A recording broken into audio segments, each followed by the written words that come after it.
Okay, I'm going to I'm going to take this area right down here. This is kind of an important area. You have some hair coming down.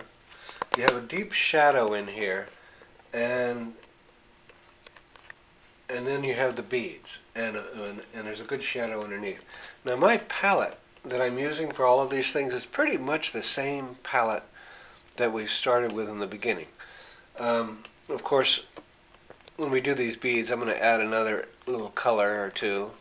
And when we get up in the hat, I've thrown in a couple of more bright colors, some turquoise and some yellow, cadmium yellow, and some bright red, just to obviously to match the colors that we have in the hat. But the basic palette for working the painting is still the same as we had before. You know, we've got a medium color, a dark color, some red tones, some green tones, all of which we blend together um, to create this general um,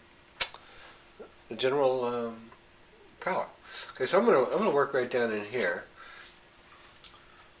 I'm going to start dark. Always start dark. And by dark here, I mean it's not.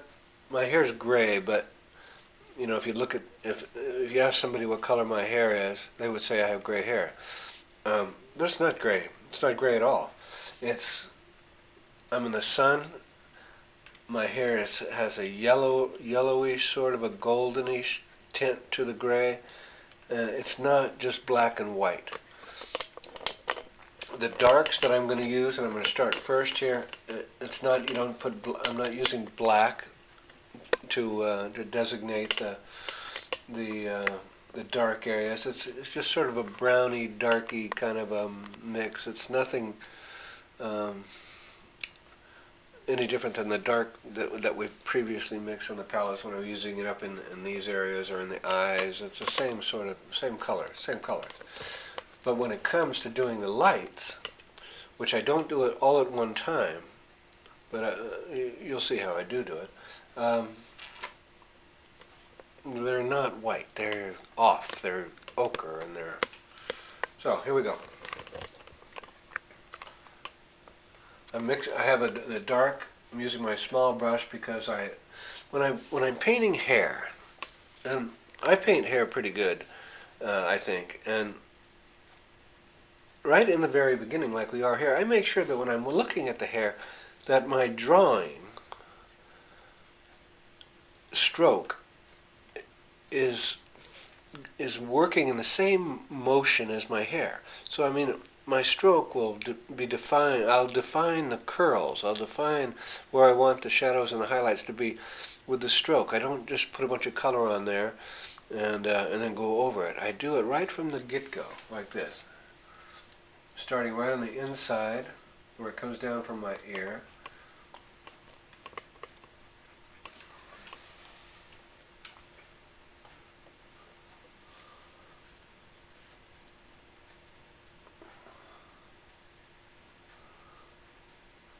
I'm defining just the very darkest areas of it first, where it lays against my skin.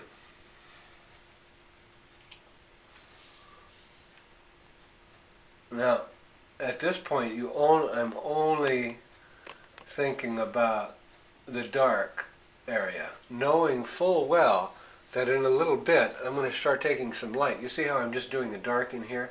Well, I'm going to take some light and I'm going to go over that in a little bit, but not right now.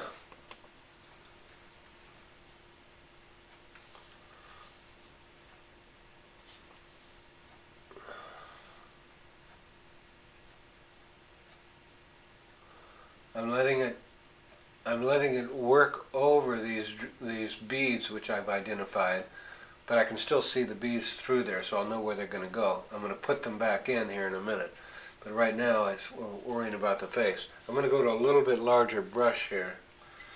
I got a little flat. This is a great brush, by the way. These Princeton from Princeton. They're bright shaders. They're short flats. They're really great. I would suggest you get these or something like these in your collection of brushes.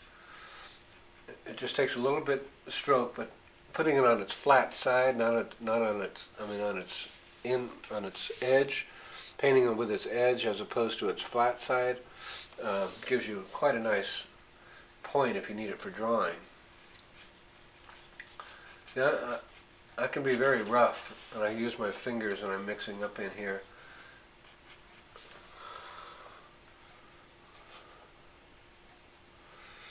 You know, for those of you who have seen my work or are familiar with it to some degree, you might say to yourself, well, he is really, really tight. You know, his paintings are very tight, very meticulous. Well, if you've been watching, some of you have been watching this right through from the beginning, you realize that that's not really true at all. That it just appears to be the case. That because I work layer upon layer of small, quick strokes, as the paint builds over itself, it becomes, to the naked eye, it becomes more and more blended.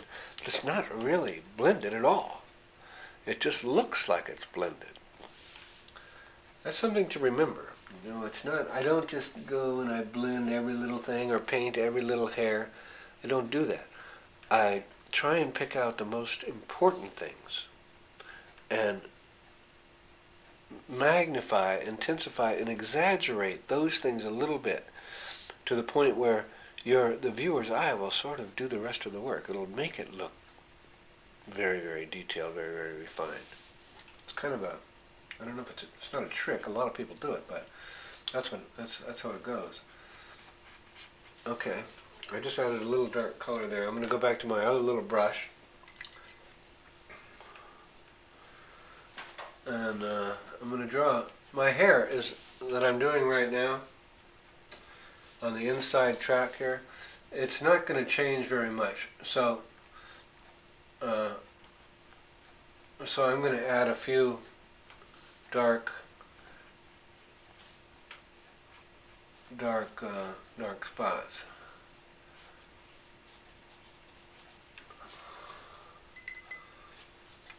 Now, just for the heck of it, I'm going to add a few little hairs. Now, these are not finished.